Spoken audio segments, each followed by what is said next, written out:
अध्याय 246। वह क्या सोच रही है। उसने अपनी आवाज स्थिर रखने की कोशिश की, लेकिन उसमें संदेह और अविश्वास की धार थी। चाहे कुछ भी हो, बिना किसी को सचेत किए किसी एक इंसान के लिए ऐसा करना बहुत बेतुका लग रहा था। यह विचार ही उसके मन में कौंध गया। एक पूरा क्षेत्र नष्ट हो गया, और फिर भी किसी ने ध्यान नहीं दिया जब तक कि बहुत देर नहीं हो गई। वह इस बात पर यकीन नहीं करना चाहता था कि यह सब इंसानों ने किया है, बल्कि वही मानना चाहता था कि यह किसी तरह की चाल है। हाँ, तुम लड़के, तुम्हें लगता है कि मैं नहीं जानता कि तुम्हारा क्या मतलब है। मुझ पर संदेह करने से पहले अपना सीन बढ़ाओ। यह मेरा शहर है, और यहाँ सभी राक्षस मेरी प्रजा हैं। मैं बेकार योजनाओं के लिए अपने रिश्तेदारों की बलि नहीं चढ़ाऊंगा। नगर स्वामी गुर्राया, उसकी आवाज धीमी और खतरनाक थी। सेरा आगे बढ़ी। उसके चारों ओर की हवा तेज होती दिख रही थी। उसके रुख में एक ठंडी, खतरनाक धार थी। अब से मैं इस मामले को व्यक्तिगत रूप से संभालूंगा। मैं आपको विश्वास दिलाता हूं कि अपराधी को शीघ्र ही आपके सामने पेश किया जाएगा। वासोद की आंखें थोड़ी चौड़ी हो गईं। उसकी सामान्य उदासीन अभिव्यक्ति में आश्चर्य की एक झलक दिखी। सेरा के शब्दों से वासोद को झटका लगा। उनके कप्तान के लिए कदम बढ़ाना बहुत दुर्लभ था, लेकिन स्थिति भी गंभीर थी, इसलिए वह चुप रहे। कप्तान, वह अपने आश्चर्य पर काबू पाने में कामयाब रहा, लेकिन अंदर ही अंदर उसे शर्मिंदगी का एहसास हुआ। एक भी इंसान उसके कप्तान के ध्यान के लायक बिल्कुल भी नहीं था। यदि उनकी कप्तान को ही हस्तक्षेप करने के लिए मजबूर होना पड़ा तो वे कितनी बुरी तरह विफल रहे। चालाक और षड्यंत्रकारी होने के बावजूद वह और ड्रूल, उसके अन्य सभी अधीनस्थों के साथ, उसके प्रति बेहद वफादार थे। राक्षस शक्ति के नियम का पालन करते थे, ताकतवर लोगों के प्रति वफादार होते थे और क्षमतावान लोगों से डरते थे। वसोद सेरा के पक्ष में था और उसे दूसरों से ऊपर उठाने के लिए हमेशा उसके पक्ष में योजनाएं बनाता था। मुख्यालय में भी वह अपने कप्तान की प्रतिष्ठा को दूसरों से ऊपर रखते हुए हमेशा सभी के प्रति सतर्क रहते थे। लेकिन इस बार तो इतना कुछ हो गया कि उनके कैप्टन को खुद आकर एक्शन लेना पड़ा। उसे पहले से भी अधिक लज्जा महसूस हुई। असफलता का कड़वा स्वाद उसके मुंह में बना रहा, जिससे उस इंसान के प्रति भयंकर आक्रोश पैदा हो गया जिसने उन्हें इस स्थिति में मजबूर किया था। यदि कुछ हुआ और मानव ने और भी अधिक खतरा पैदा किया, तो मुख्यालय के लोग इस बहाने से सेरा पर क्रूरतापूर्वक हमला करेंगे और जितना संभव हो सके उसे प्रतिबंधित करने का प्रयास करेंगे। उसे किसी मनुष्य के प्रति इस क्षण से अधिक घृणा कभी नहीं हुई थी। इस विचार ने उसे ठंडे भय से भर दिया।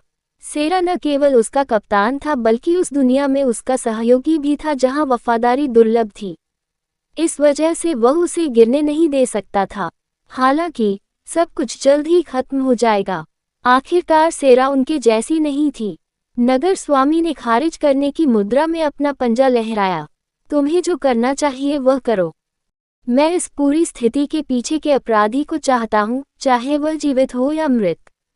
मुझे कुख्यात ब्लैक लॉर्ड्स की शक्ति का गवाह बनने दो। सेरा ने कोई जवाब नहीं दिया लेकिन पलटकर चली गई। शहर में घुसपैठिए की सूचना मिलते ही उन्हें कार्रवाई करनी चाहिए थी। उसे उम्मीद नहीं थी कि यह मामला अब इतना बड़ा हो जाएगा। यहाँ तक कि उनके एक अधीनस्थ की भी हत्या कर दी गई।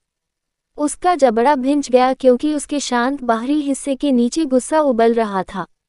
जैसे ही उसने अपने होंठ खोले, उसकी आंखों के सामने अंधेरा छा गया। उसके चेहरे पर एक मनमोहक लेकिन धमकी भरी मुस्कान उभर रही थी। एक अकेला इंसान। बहुत समय हो गया है जब से कोई इतना दिलचस्प व्यक्ति सामने आया है।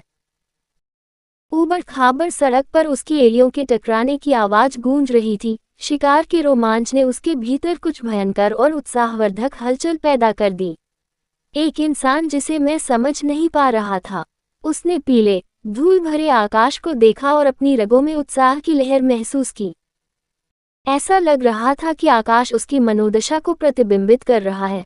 शहर पर एक मंद, धुंधली रोशनी डाल रहा है, जैसे कि तूफान की तैयारी कर रहा हो। वसोद, सेरा ने उसे बुलाया। उसकी पीठ उसकी ओर थी। हाँ, कप्तान, आपने कहा था कि आपने उन मानव दासों को शहर के चौराहे पर छोड़ दिया था। हाँ, कप्तान, मैंने उन मवेशियों को वहीं छोड़ दिया। उसकी आंखों में एक संक्षिप्त झिझक चमक उठी और उसने अनिश्चित भाव से पूछा, क्या मुझे उन्हें अपने साथ ले जाना चाहिए था? उसने अंतिम वाक्य धीमे स्वर में पूछा, ये सोचते हुए कि क्या दासों को वहां छोड़ना कोई गलती थी। शायद वे मानव को बंधक बनाकर धमकी दे सकते थे। आखिरकार ये ज्ञात था कि अन्य नापाक कृत्यों के अलावा राक्षस भूमि में वे मानव विद्रोही आमतौर पर पकड़े गए लोगों के पीछे जाते थे। वह उन्हें मात्र पशुधन से अधिक कुछ नहीं समझता था, और उसने जो किया वह तर्कसंगत था। उनके जैसे लोग इतने कमजोर नहीं थे कि उन्हें बंधकों की जरूरत पड़े, खासकर उनके कप्तान की नहीं। लेकिन शायद स्थिति के कारण उन्हें इसे जल्दी निपटाना पड़ा। नहीं, सेरा ने अपना सिर हिलाया, उसके चेहरे पर मुस्कान थी। तुमने जो किया वह सही था, वह फुसफुसाए और उसकी ठंडी आंखों में एक चमक चमक उठी। यह एक गणनात्मक नजर थी, प्रत्याशा की एक चमक जो वासोक ने शायद ही कभी देखी हो। वह इसके जाल में फंस जाएगा, उसने कहा। आखिरकार वह एक इंसान है। सैनिकों को तैयार करें, हम जल्द ही बहुत सारे कीटों को साफ करने जा रहे हैं। क्षमा, वासोक ने पूछा, लेकिन सेरा ने और कुछ नहीं कहा। उसके चेहरे पर एक रहस्यमय अभिव्यक्ति थी। हालांकि उनमें से किसी को भी एहसास नहीं हुआ कि जिस इंसान का वे पीछा कर रहे थे वह पहले ही शहर छोड़ चुका था। शहर के बाहर ओलिवर चट्टान के एक टुकड़े पर बैठा था। वह पहले ही दासों के समूह के साथ शहर छोड़ चुका था। शहर के दरवाजे अब उसके बहुत पीछे थे। धुंधली सुबह की रोशनी में दीवारों की दूर की छाया मुश्किल से दिखाई दे रही थी। उसने शहर के द्वार पर पहरेदारों को अक्षम कर दिया था और उन्हें बाहर जाने के लिए मजबूर कर दिया था। अब वह एक अस्थायी अलाव के सामने खुले में सोने के कपड़े के कुछ टुकड़े बिछाकर बैठा था, जहां उसके साथ गए अन्य 6 लोग आराम कर रहे थे। निस्संदेह उन्होंने शहर के निकास द्वार पर गार्डों को लूट लिया था, सब कुछ तहस नहस कर दिया था। सिक्के, भोजन और कवच के टुकड़े शिविर के चारों ओर बिखरे हुए थे। उन्होंने जल्दी से अपने भागने की ट्रॉफियां इकट्ठी कर लीं। आखिरकार ओलिवर अंतरिक्ष कलाकृति में अपना सामान उनके साथ साझा नहीं करना चाहता था। उन्हें बचाने के बाद भी उनके पास उनके लिए कोई ठोस योजना नहीं थी। उसकी नज़र सोते हुए रूपों पर पड़ी। उसका दिमाग पहले से ही उसकी अगली चाल की गणना कर रहा था। कहानी खत्म। अलविदा।